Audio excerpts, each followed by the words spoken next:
Teammate Sheila, grabe, iba talaga ang legacy ng pambansang kamao natin na si Manny Pacquiao.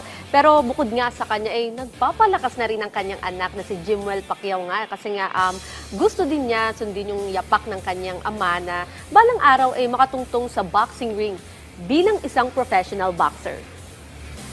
And of course, yun nga, yung kay Freddie Roach na kamakailan nga ay mismong ang nagmando sa kanya ay si Coach Freddie Roach. Alam naman natin si Coach is coach ni ang ating pambansang kamao.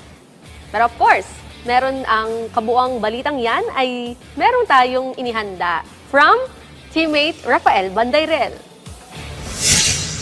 Sa kagustuhang sundan ang mga yapak ng kanyang ama, puspusan ang pag-iensayo ni Manny Pacquiao Jr. o mas kilala sa kanyang palayaw na Jimwell.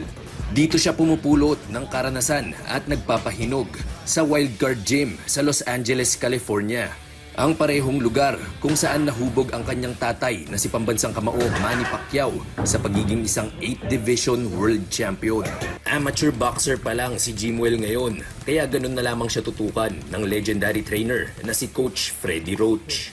Sa kanyang personal na YouTube channel, ipinasilip ni Roach sa publiko ang behind-the-scenes training kasama ang nakababatang Pacquiao. Bilang head coach ng Pinoy boxing icon sa loob ng 2 dekada, hindi maiwasang mapaghambing ni Roach ang mag-amang Pacquiao.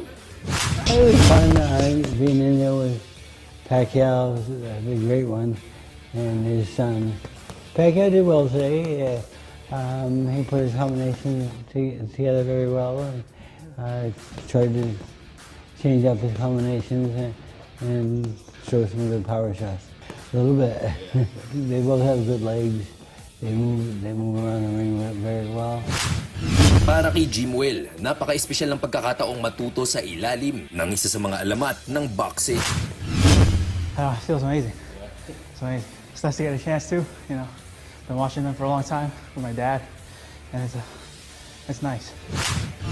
Plano umano ni Jimwell na balang araw ay pasukin ang mundo ng professional boxing. Tiyak na hindi ito magiging madali, lalo na kung nais niyang bigyan ng hustisya ang legasiyang iniwan ng kanyang ama. Pero ang kanyang bentahe, nasa mabuting mga kamay siya dahil hindi naman magkukulang ang suportang matatanggap niya mula sa mga pinakamahuhusay na trainers at boksingero sa buong mundo. Rafael Bandayrel para sa Pambansang TV sa Bagong Pilipinas.